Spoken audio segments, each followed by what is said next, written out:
Celebrity wedding planner Donnie Brown is joining us now for some tips on wedding etiquette. I can't say that. What are the top questions you get the most? Like, what are the top questions about etiquette? Don't pick your nose or what? Exactly. Well, you know, where do I seat people at the reception?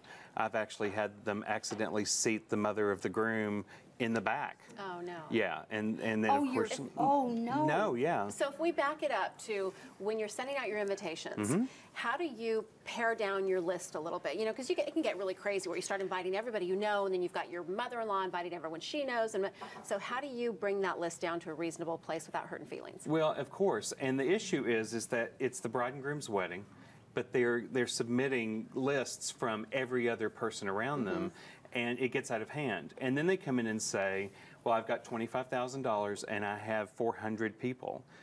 My first question to them is, what are you going to do with your McDonald's cheeseburger and a shake? Because that's all you're going to afford at the reception. With how many people? You know, 400 or 500 people right, for that. 25,000. Once you split that up, you shouldn't be spending over 35% of your entire budget on food and beverage, and that's the big ticket. So if you can't afford it just food and beverage with your budget, then how are you going to pay for everything else? Right. Every person costs money. And your wedding planner, if you have one, should be able to differentiate and give you a number and say everything over above fixed costs that you have to have, like the band and the photographer, everything else has a per person dollar figure attached to it. So what's the best small wedding you ever did? Oh gosh, I did. That you just love? Well, you know, I've done a lot of them. You know, I did Leanne Rimes' wedding 100 years ago, and her best friend Chrissy, I met her at that time, and she said, when I get married, I want you to do my wedding.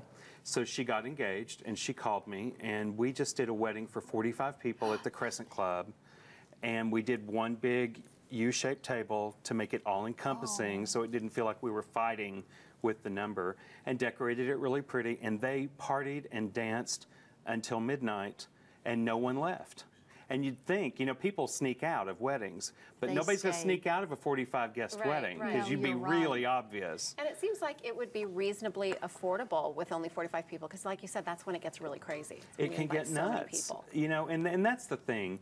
You want to have a nice wedding, and what I tell couples all the time is, you want to have a great wedding, you want it to be a memorable experience, but your parents don't need to invite every business associate that they've known for the last 35 years that you don't even know, and a guest, and water down the event that you want so that you don't get the things you really want for your wedding. So should you say just people you know then? Just people you're good friends with? It should, you know, my opinion is if you have had dinner with them in the past 2 years, they should come to your wedding. I like that. Okay. What about, though, the mother and the father who want it to be a show of how materialistic and how do you juggle the mother of the bride with the, you know, with the bride? It's easy. You tell her you need to put in more money. If you want these additional people to come, this is what the bride and groom get. This is the core wedding that they want. They only want 125 people. This is what they want. It's going to cost you this much money to have these additional people. So if you're willing to pay that additional money, then we're fine.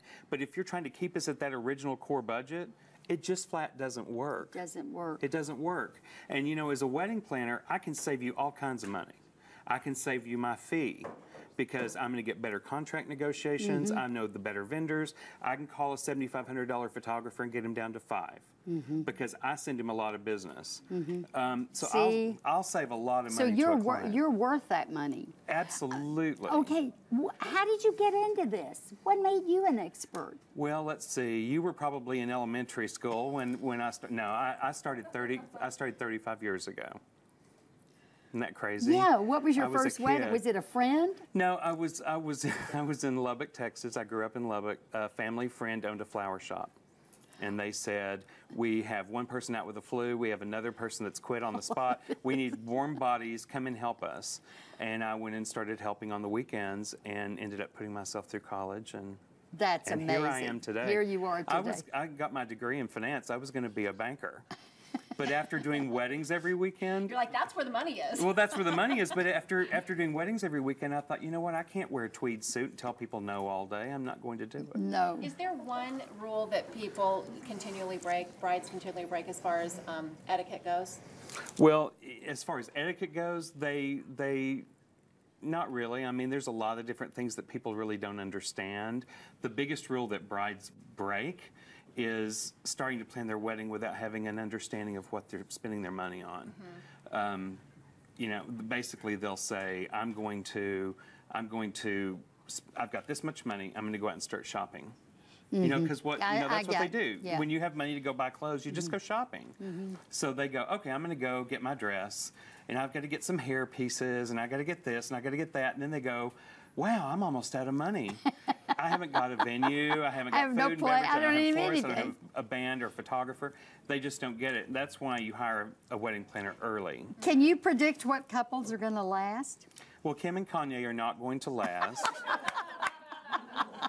I told Matt last night, I said, we've got 75-day clock has started. Let's see how long it lasts.